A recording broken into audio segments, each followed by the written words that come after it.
আমন্ত্রণ চ্যানেল 24 এর রাত 10টার খবরে শুনছিলেন সিলন ফ্যামিলি ব্লেন্ডের শিরোনাম। আপনাদের সাথে আছি আমরা দুজন, আমি শান্তা শার্লিন এবং আমি মামুনুর রশিদ। দেশের 1 নম্বর গ্যাস স্টোভ যা বেশি তাপেও ফাটে না। আরএফএল গ্যাস স্টোভ, নিরাপদ ও ঝামেলাহীন। কারাগারের অন্ধকার থেকে হাসপাতালের বিছানা, একসময় গৃহবন্দী জীবন, যেন নিজ ভূমেই পরবাসী। তবু গেল এক যুগ ধরে যে পথে পাও বাড়াতে পারেননি, সেই সেনা সদরেই পাদপ্রদীপের আলোয় সাবেক প্রধানমন্ত্রী খালেদা জিয়া যেন প্রমাণ করলেন কোথাও না থেকেও তিনি আছেন সবখানে।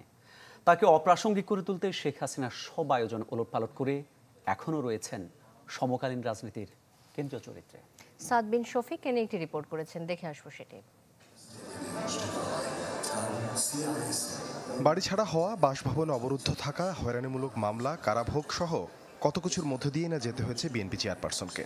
রাজনৈতিক কূটকৌশলে প্রতিনিয়ত শেখ হাসিনা ও তার দল চেয়েছে খালেদা জিয়ার প্রাসঙ্গিকতা মুছে দিতে, কিন্তু তা তো হয়নি। বরং শেখ হাসিনা নিজেই বাংলাদেশের রাজনীতিতে নিন্দিত চরিত্রে পরিণত হয়েছেন, আর বিএনপি চেয়ারপারসন পরিবর্তিত পরিস্থিতিতেও আছেন সমান প্রাসঙ্গিক, যার সর্বশেষ প্রমাণ দেখা গেল বৃহস্পতিবার সেনাকুঞ্জে। দীর্ঘ 12 বছর পর ক্যান্টনমেন্টে আর 6 বছর পর জনসম্মুখে এসে অঘোষিতভাবে যেন মধ্যমণি হয়ে উঠলেন সশস্ত্র বাহিনীর রাষ্ট্রীয় আয়োজনে। পেলেন প্রধান উপদেষ্টা সহ 3 বাহিনী প্রধানের উষ্ণ অভ্যর্থনা। এই যে মাঝখানে যে ছেদটা পড়ল সম্পর্কের ক্ষেত্রে, মানে যখন তিনি ক্যান্টনমেন্ট থেকে বেরিয়ে আসলেন, তো এই যে ঘটনাটা প্রতীকী অর্থেও সেই সম্পর্কটাকে রিবিল করার একটা সুযোগ, পুনরায় গঠন করার একটা সুযোগ তৈরি হয়েছে। সুতরাং নির্বাচন হবে, বিএনপির ভালো করার, ক্ষমতায় যাওয়ার সম্ভাবনা সবচেয়ে বেশি। সেই জায়গাটাতে বেগম খালেদা জিয়া এখন সেই দলটির অঘোষিতভাবেও তিনি সর্বশেরবা। যদিও তারেক রহমান চালাচ্ছেন দলটি, মির্জা ফখরুল্লাহ চালাচ্ছেন, কিন্তু তারপরেও তো খালেদা জিয়া যখন আছেন তখন তো সকল আলো তার দিকে। দেশের রাজনীতির বর্তমান মেরুকরণে খালেদা জিয়ার গুরুত্বের বহিঃপ্রকাশই ঘটেছে সেনাকুঞ্জে। এক্ষেত্রে তার ব্যক্তি ইমেজও প্রভাবক হয়েছে বলে মনে করেন এই সাংবাদিক। আপনি চান বা না চান, মানুষ আসলে একজনের সঙ্গে আরেকজনের তুলনা করে। যতবারই বেগম খালেদা জিয়ার নাম উচ্চারিত হয়, শেখ হাসিনার সঙ্গে তার একটা তুলনা আসে। তো এই তুলনামূলক জায়গাতে শেখ হাসিনা যেভাবে এক ধরনের মুখরা রমণী হিসেবে পরিচিত, খালেদা জিয়া কথা কম বলেন সবসময়। তার আচার আচরণ, বাচন ভঙ্গি, তার মধ্যে একটা প্রখর ব্যক্তিত্বের সুস্পষ্টতা আছে। এই ধরনের অনুষ্ঠানে যে এক্সপোজারটা হয়, এটা একটা ন্যাশনাল এক্সপোজার হয় আর কি এই ধরনের অনুষ্ঠানে গেলে। সুতরাং সঠিকভাবে তিনি এই ইভেন্টটাকে টার্গেট করে সেখানে গিয়েছেন, এবং আর্মিও ঠিক কারেক্টলি এই অনুষ্ঠানে তাদেরকে ইনভাইট করেছে। সঙ্গে এটা দুই দিক থেকেই লাভবান হয়েছে আমি মনে করি। আর্মিও লাভবান হয়েছে, খালেদা জিয়ার জন্য এটা দরকার ছিল আর কি। শুধু খালেদা জিয়াকে সিম্বলিক ধরছি না আমরা, বিএনপির সাথে আর্মির একটা সম্পর্কের যে একটা পুনর্নির্মাণ, সেই নির্মাণের জন্য এটা দরকার ছিল আর কি। এখন সামনের দিনগুলোতে দেখার বিষয়ে রাজনীতির পাকচক্রে পড়ে সৌহার্দ্যপূর্ণ সম্পর্ক কতটা অটুট থাকে। সাদ বিন শফিক, চ্যানেল 24, ঢাকা। নির্বাচন যত দ্রুত হবে মানুষের কাছে তত গ্রহণযোগ্যতা পাবে। রাতে যশোর জেলা পরিষদ মিলনায়তনে এক অনুষ্ঠানে এ মন্তব্য করেন বিএনপি মহাসচিব মির্জা ফখরুল ইসলাম আলমগীর। বলেন, আওয়ামী লীগ কখনোই গণতন্ত্রে বিশ্বাসী ছিল না। আওয়ামী লীগ গণতান্ত্রিক দল নয়, তাদের শুধুমাত্র খোলসটা গণতান্ত্রিক ছিল, তাদের গণতন্ত্র লেখা গণতন্ত্র ছিল। তারা কখনোই গণতন্ত্রে বিশ্বাস করে না। ও তারা প্রমাণ করেছে স্বাধীনতা যুদ্ধের সময়, যুদ্ধের পরে এবং সাম্প্রতিক 16 বছরের ইতিহাসে। Double million offer, Walton fridge কিনে পেতে পারেন 20 লক্ষ টাকা, রয়েছে কোটি কোটি টাকার নিশ্চিত উপহার। রোববার শপথ নেবে 5 সদস্যের নবগঠিত নির্বাচন কমিশন। এর মাধ্যমে আনুষ্ঠানিকভাবে যাত্রা শুরু করবে নির্বাচনী ট্রেন।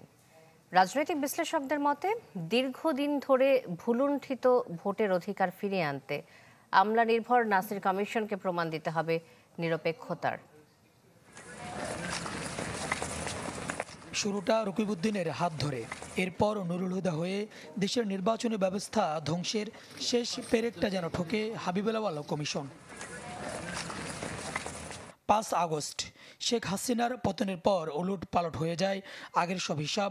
1 মাসের মাথায় পদত্যাগ করে কাজী হাবিবুল আউয়াল নেতৃত্বাধীন ইসি। এরপর থেকে নতুন নির্বাচন কমিশনের খোঁজে বাংলাদেশ। সে অপেক্ষার পালা শেষ হলো বৃহস্পতিবার। সাবেক সচিব এএমএম নাসির উদ্দিনকে প্রধান করে 5 সদস্যের ইসিতে যথারীতি আগের মতোই নির্ভরতা আমলাদের উপর, যেখানে রয়েছেন 3 জন সচিব, 1 জন বিচারক ও আরেকজন অবসরপ্রাপ্ত সেনা কর্মকর্তা। অতীতের মতোই প্রাথমিক প্রতিক্রিয়ায় স্বচ্ছ নির্বাচনের অঙ্গীকার করলেন নতুন সিইসি। ভোটারকে নির্বিঘ্নে তার পছন্দের প্রার্থীকে ভোট দান করার যে একটা ব্যবস্থা করা, এটা সবচেয়ে বড় চ্যালেঞ্জ, সেটা আমরা করতে চাই। তবে আমলা নির্ভর নতুন কমিশন কতটুকু স্বচ্ছতা রাখতে পারবে, এমন প্রশ্নে এই রাজনৈতিক বিশ্লেষকের সাবধানী মন্তব্য। যতটা না রাজনৈতিক বা আমলাতান্ত্রিক প্রক্রিয়া, তার চেয়েও বেশি হচ্ছে সিইসি এবং তার টিমটি আসলে কতটা ব্যক্তি এজেন্সি দ্বারা পরিচালিত হয়, যে তারা একটি সুষ্ঠু, গ্রহণযোগ্য এবং নিরপেক্ষ নির্বাচন প্রক্রিয়াটা তৈরি করতে তারা নিজেদেরকে সচেষ্ট রাখবেন। এই রাজনৈতিক বিশ্লেষক বলেন, ইসি সংস্কারের পর সবার ভোটের অধিকার নিশ্চিত করার মধ্য দিয়েই মূলত নিরপেক্ষতার প্রমাণ দিতে হবে নতুন কমিশনকে। এই সংস্কারের জায়গাটায় সকল দলের যেন মতামত স্থান পায়, সকল দলের, মানে ছোট দল হলেই যে তাদের ভোট ব্যাংক কম বলে তাদেরকে কম গুরুত্ব দেওয়া, সেটা না হয়ে সকল দলকে সমানভাবে গুরুত্ব দিয়ে সকলের মতামতের ভিত্তিতে যেন একটি সুষ্ঠু নির্বাচন হয়, এটা আমাদের সকলের প্রত্যাশা। এবং এই প্রত্যাশা পূরণ করাটা এই নির্বাচন কমিশনের সবচেয়ে বড় চ্যালেঞ্জ। নতুন নির্বাচন কমিশনকে আগামী রোববার শপথ পড়াবেন প্রধান বিচারপতি। Sultan Mahmud Arif, channel 24, Dhaka. Corn, milk, coconut আর বাটারের দুর্দান্ত কম্বিনেশনে ইয়াম্মি ক্রাঞ্চি টেস্টের পপার। বেশি ফান নিয়ে এখন 25 গ্রামের বিগ ফান প্যাকেট। গণ অভ্যুত্থানে পুরুষের পাশাপাশি নারীরাও সমান তালে ছিলেন রাজপথে। কেউ সরাসরি আন্দোলনে অংশ নিয়ে হতাহত হয়েছেন, কেউ চিকিৎসা সেবা দিয়েছেন, কেউ বা করেছেন খবর সংগ্রহ, কেউ আবার হারিয়েছেন অতি প্রিয়জনকে। তবু যেন আড়ালেই রয়ে গেছে তাদের কীর্তিগাঁথা। সেই সব লাড়ুকো নারীরাই আজ তাদের অভিজ্ঞতা তুলে ধরতে জড়ো হয়েছিলেন জাতীয় প্রেস ক্লাবে। ছোট্ট শিশু রিয়া গোপ, 10ম শ্রেণী পড়ুয়া কিশোরী নাইমা সুলতানা, অথবা 60 বছরের বৃদ্ধা মায়া ইসলাম, এমন বহু নারী প্রাণ হারিয়েছেন জুলাই গণ অভ্যুত্থানে। আবার আহতও হয়েছেন অনেকে। সব মিলে বলা যায়, মিছিল থেকে স্লোগানে, আন্দোলনের স্ফুলিঙ্গ থেকে বিস্ফোরণে, রাজপথ থেকে কারাগারে, পুরুষের সাথে তাল মিলিয়ে মাঠে ছিলেন নারীরা। তবে পট পরিবর্তনের পরে ক্ষমতা কাঠামোতে সেই নারীদের ঠাঁই পাওয়ার হার দৃশ্যত কম। আর তাই লড়াকু 24 ও এম্পাওয়ারিং আওয়ার ফাইটার্সের আয়োজনে জাতীয় প্রেস ক্লাবে নারীরা কোথায় গেল শিরোনামে এই সংলাপ, যেখানে একত্রিত হন নানান শ্রেণী পেশার সেই সব নারীরা। ফার্মাসির দোকানটি খুলিয়ে যত কিছু আমাদের ট্রিটমেন্ট সামগ্রী প্রয়োজন সবকিছু এনে আমাদেরকে বলেছে, তোমরা শুরু করো, যত রকম সাপোর্ট দরকার আমরা তোমাদের দেব। আমরা দুজন মেয়ে, রাত্র 9টা বাজে আমরা ফোনের টর্চ জ্বালিয়ে গ্রাফিতি লিখতাম। কিছুক্ষণ পর বিজিবি টহল দিত, যখন ওনারা আসতো আমরা দুজন হচ্ছে ঘাসের উপর শুয়ে পড়তাম। অভিজ্ঞতার ঝাঁপি খুলে এক একজন তুলে ধরেছেন সেই দুঃসহ সময়ের স্মৃতি। ধাওয়া পাল্টা ধাওয়া হচ্ছে, প্রথম ইটটা লাগছে, লাগার পর আমি আবারও কিন্তু ধাওয়া পাল্টা ধাওয়া হচ্ছে, কিন্তু লাস্ট দিকে এসে ভিসি চত্বরে আমাকে ধরছে। যাই ওখানে যে আমি ব্যান্ডেজ করি, তারপরে ওখান থেকে আমি আবার আমার পায়ে এখন ইনফেকশন হয়ে আমার কেউ নাই, আমি আমার নিজের ইসেতে চলি। সন্তান হারানো কিংবা প্রিয়জন হারিয়ে ফেলার কষ্টশোকও তুলে ধরেন কেউ কেউ। আবার জানান, প্রবাসে থেকেও আন্দোলন এগিয়ে নিতে কি করে সরব ছিলেন। যদি আপনারা বলেন যে খালি শিক্ষার্থীরা ওই অভ্যুত্থানে মৃত্যু হয়েছে, সেটা না। আমার অনেক শ্রমিক ভাই বোন ওদের প্রাণ দিয়েছে। 3 তারিখের অনেক তথ্য আমরা পাইনি, 4 তারিখের শহীদদের তথ্যগুলো বলতে গেলে একদম হারিয়ে গেছে, ওদের কোনো তথ্যই নেই, জাস্ট নামটুকুই আছে, এছাড়া আমরা কিছুই পাচ্ছিলাম না। আন্দোলন করেছে বৈষম্য বিরোধী সংগ্রামে সাহসিকতার যে বীজ হৃদয়ে গেঁথেছিলেন, কোনো অপচেষ্টাই তার উঠতে পারবে না বলেও দাবি করেন বক্তারা। মানে আমাদের যাইতেই দেওয়া হয়েছিল না যে আমরা। শামিমা সুলতানা, চ্যানেল 24, ঢাকা। জুলাই অভ্যুত্থানে গুরুতর আহত প্রেস কর্মচারী বাবুল মিয়াকে আগামীকাল নেওয়া হচ্ছে থাইল্যান্ডে। দেশের সর্বোচ্চ চিকিৎসা সেবা দেয়া হলেও তার অবস্থার তেমন কোনো উন্নতি হয়নি। বাবুল মিয়ার চিকিৎসার সব খরচ দিচ্ছে সরকার। এছাড়া বিদেশে চিকিৎসাধীন বাকি 6 জনের অবস্থা এখন স্থিতিশীল রয়েছে। শফিকুল ইসলাম সবুজের রিপোর্ট দেখুন।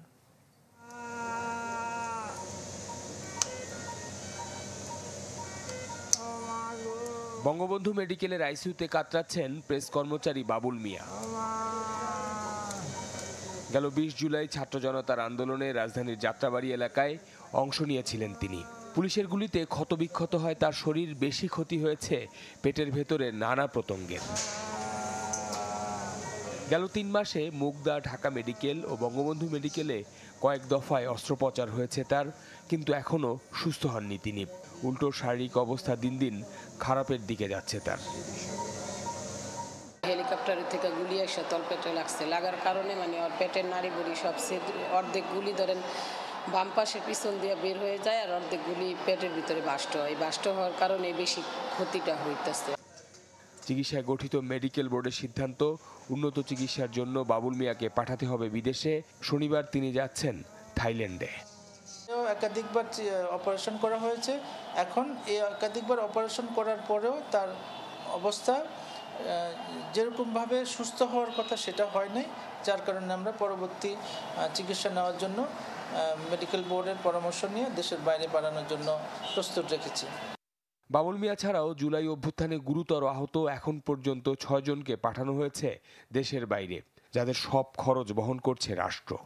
বাবুল মিয়ার যে ব্যাপারটা, ওনার পুরো নাড়ি ভুড়ি অলমোস্ট নষ্ট হয়ে গেছে, তো তার জন্য শুধুমাত্র হসপিটাল কর্তৃপক্ষ, সে যে হসপিটালে বিএসএমএমইউতে ভর্তি আছে, সেখানে তার মেডিসিন কস্ট প্রায় 10 লাখ টাকা কেবল হসপিটাল কর্তৃপক্ষ শুধু মেডিসিনের জন্য তার জন্য ব্যয় করছে। এছাড়াও তাকেও কয়েকদিনের মধ্যে আমরা থাইল্যান্ডের ভেস্তানি হসপিটালে পাঠাবো। তার জন্য প্রায় ইতিমধ্যে প্রায় 87 লক্ষ টাকা বাজেট বরাদ্দ দেওয়া হয়ে গেছে। বিদেশে চিকিৎসাধীন সবার অবস্থা এখন স্থিতিশীল। এর মধ্যে আসার খবর হলো জুলাই অভ্যুত্থানের সবচেয়ে ছোট্ট যোদ্ধা মুসা 3.5 মাস পর চোখ খুলেছে। চিকিৎসাধীন আছে সিঙ্গাপুরের ন্যাশনাল ইউনিভার্সিটি হাসপাতালে।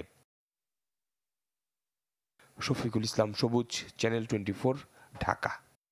এলো instant milk powder happy cow, যেমন সাশ্রয়ী তেমনি পুষ্টিগুণে ভরপুর, আর এটা নিউজিল্যান্ডের গরুর দুধ। হ্যাপি কাউ, গরুর দুধের স্বাদ সবাই পাক। আজও রাজধানীতে বিক্ষোভ করেছে অটোরিকশা চালকরা। সকালের দিকে জুরাইনের সড়ক ও রেলপথ অবরোধ করে তারা। এতে আটকা পড়ে নারায়ণগঞ্জগামী কমিউটার ট্রেন। পাশাপাশি ঢাকা ছাড়তে পারেনি খুলনাগামী নকশিকাঁথা কমিউটার। অবরোধের কারণে ঢাকা নারায়ণগঞ্জ ও ঢাকা পদ্মা সেতু রেলপথ সাময়িক সময়ের জন্য বন্ধ হয়ে যায়। পরে তাদের ছত্রভঙ্গ করার চেষ্টা করলে পুলিশের সাথে সংঘর্ষ ও পাল্টা ধাওয়ার ঘটনা ঘটে। আগামীকাল সকাল 10:30টায় প্রেস ক্লাবে সমাবেশ ও বিক্ষোভ মিছিলে ডাক দিয়েছে অটোরিকশা চালকরা। কিছু ফোর্স নিয়ে এসে আমরা এখানে তাদেরকে স্বল্প বল প্রয়োগের মাধ্যমে তাদেরকে ছত্রভঙ্গ করতে সক্ষম হয়েছে। তারা এখন এই জুরাইন রেল ক্রসিং থেকে পালিয়ে গেছে। এই এলাকা পুরোপুরি আমাদের পুলিশের নিয়ন্ত্রণে রয়েছে এবং যান চলাচল স্বাভাবিক আছে। গাড়িটা আমার প্রেজেন্ট, আমার ফিউচার, আমার হ্যাপি লাইফ। আইডিএলসি আমার ফাইন্যান্সিয়াল পার্টনার বলেই কার লোন আমার কাছে লাইফ ইনভেস্টমেন্ট। রাত 10টার খবর একটা বিরতি নিচ্ছি, ফিরে আসছি একটু পর, সাথে থাকুন।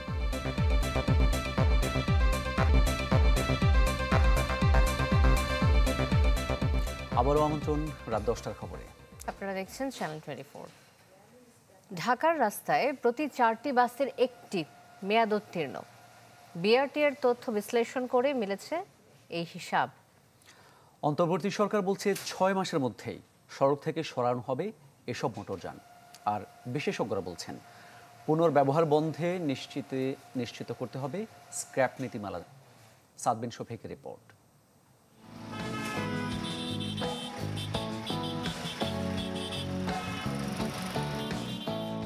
ঢাকার বাস গণপরিবহন নামে এক জরাজীর্ণ উপাখ্যান। গত কয়েক দশকে শহরের যতখানি উন্নয়নের ছোঁয়া লাগুক, রাজধানীর আত্মপরিচয়কে খাটো করে রেখেছে লক্করঝক্কর বাসগুলো। ভাঙাচোরা, বিবর্ণ কিংবা মেয়াদ উত্তীর্ণ সবগুলোই খাটে এই গাড়িগুলোর বেলায়। যাত্রী সেবা দূরে থাক, এই খাত বন্দী হয়ে আছে পরিবহন বাণিজ্য আর ভোগান্তির বৃত্তে। মানসম্পন্ন বাসে যাত্রী সেবা নিশ্চিতে সড়ক পরিবহন আইন 2018-তে বাস মিনিবাসের ইকোনমিক লাইফ বা অর্থনৈতিক আয়ুষ্কাল নির্ধারণের কথা বলা হয়। এটি কার্যকর করতে গেল বছর বাসের আয়ু 20 বছর বেঁধে প্রজ্ঞাপন জারি করে সরকার। তবে সপ্তাহ না ঘুরতেই অদৃশ্য হাতের ইশারায় বাতিল করা হয় সেই প্রজ্ঞাপন। রাজধানীর সড়কে 20 বছরের পুরাতন বাসের সংখ্যাটা আসলে কত? বিআরটিএর তথ্য বিশ্লেষণে উঠে আসা চিত্রটি আশঙ্কাজনক। তাদের হিসাব বলছে ঢাকায় সচল 110টি রুটে বাস মিনিবাস চলে 4546টি। এর মধ্যে 1053টি 20 বছরের পুরাতন বা মেয়াদ উত্তীর্ণ, অর্থাৎ প্রতি 4টি বাসের একটি মেয়াদবিহীন। আমরা ফিটনেসের অনেক কথা বলি, কিন্তু এই বাসগুলো আসলে ফিটনেস নাই এবং এটা ফিটনেসে আনারও কোনো সুযোগ নাই। যেহেতু আমি বলছিলাম যে এটা ফিটনেস আনতে হলে এটার ইঞ্জিন ওভারহোলিং যেভাবে করতে হবে, কাঠামোগত যে পরিবর্তন আনতে হবে, এর পিছনে যে ব্যয় হবে সেই ব্যয়টা আসলে আয়ের তুলনায় অনেক বেশি হয়ে যাবে। তবে 2025 সালের মে মাস থেকে আইনের কঠোর প্রয়োগের পথে হাঁটতে চাইছে বর্তমান সরকার। সিদ্ধান্ত আসছে 20 বছরের পুরাতন বাস সড়ক থেকে প্রত্যাহার ও ডাম্পিংয়ের। ইতিপূর্বে যে সিদ্ধান্ত গ্রহণ করা হয়েছিল সেই যে প্রজ্ঞাপন, সেই প্রজ্ঞাপনটা আবার রিভাইভ করার সিদ্ধান্ত হয়। বাস মিনিবাসের ক্ষেত্রে 20 বছর এবং ট্রাক, কাভার্ড বান এই জাতীয় মালবাহী গাড়ির ক্ষেত্রে 25 বছর যেগুলি উত্তীর্ণ হবে সেই সকল গাড়ির রেজিস্ট্রেশন বাতিল করতে হবে এবং এদেরকে ডাম্পিং স্টেশনে প্রেরণ করতে হবে, অর্থাৎ এগুলোকে স্ক্র্যাপ করতে হবে। এক্ষেত্রেও জটিলতা শেষ হচ্ছে না। বিশ্বের বহু দেশে মোটরযান স্ক্র্যাপ নীতিমালা থাকলেও বাংলাদেশে নেই। গত বছরের মে মাসে একটি খসড়া নীতিমালা করা হলেও তা বাস্তবায়নের মুখ দেখেনি। এটি এখন জরুরি বলে মনে করছেন বিশেষজ্ঞরা। স্ক্র্যাপ পলিসি না থাকাতে কত গাড়ি এখন রাস্তা থেকে চলে গেছে, ওর কাছে হিসাব যেটা বেসিক্যালি ওই হিসাবটা হলো এই অঞ্চলে শুরু থেকে রেজিস্ট্রেশন হয়েছে যে গাড়ি, সেই গাড়ির হিসাব আছে, কিন্তু ওখান থেকে কতগুলো চলে গেছে দে ডোন্ট নো, তারা জানে না। এই জন্য স্ক্র্যাপ পলিসিটা দরকার। অতীতে আমি মনে করি আমরা একটা ভুল করেছিলাম যে আমরা 20 বছর বাসের জন্য, 25 বছর ফ্রেইট ভেহিকেলের জন্য অর্থাৎ ট্রাক, কাভার্ড ভ্যানের জন্য আমরা ডিক্লেয়ার করেছিলাম, কিন্তু এটা ঢাকা শহরের মধ্যে সীমিত ছিল। এই পরিমাণগুলি কিন্তু ঢাকার বাইরে চলে গেছে। তার মানে ঢাকার ভিতরে যে জঞ্জালগুলি আছে সেটা আমরা ঢাকার বাইরে পাঠিয়ে দিয়েছি এবং অনেক সময় দেখা গেছে এই বাসগুলো অনেকটা ঘরের ছেলে ঘরে ফিরে আসার মতো এটা ঢাকার মধ্যে ঢুকে গেছে। তারা বলছেন এত বিপুল সংখ্যক বাস সড়ক থেকে সরানো হলে প্রয়োজনে ভর্তুকি দিয়ে হলেও বিকল্প ব্যবস্থা করতে হবে। একটা ভালো business model. Saad bin Shafiq, channel 24, Dhaka.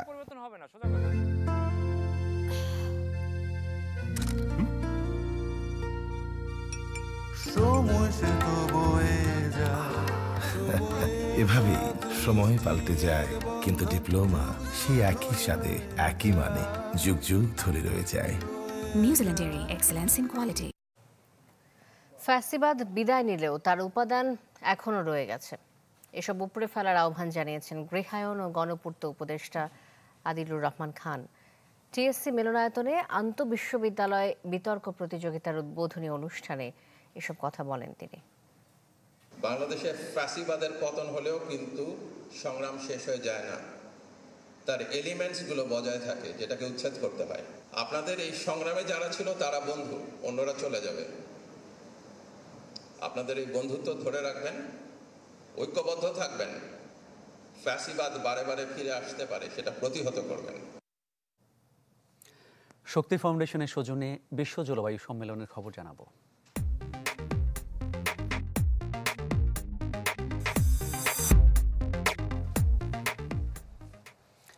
এবারের জলবায়ু সম্মেলনে তহবিলে অর্থ বরাদ্দ নিয়ে উদাসীন ধনী রাষ্ট্রগুলো, যাতে হতাশা ছড়িয়েছে পরিবেশবিদদের মাঝে।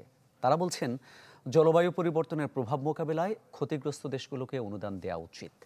আজারবাইজানের বাকু থেকে আরও জানাচ্ছেন আশেকিন প্রিন্স। প্যারিস জলবায়ু সম্মেলনের পর থেকে প্রতিটি সম্মেলনে বেশ গুরুত্ব পায় অর্থকরীর আলোচনা, কিন্তু দিন শেষে চাহিদার সাথে ফারাকটা হয় বিস্তর। আজারবাইজানের বাকুতে জলবায়ু সম্মেলন শেষের পথে।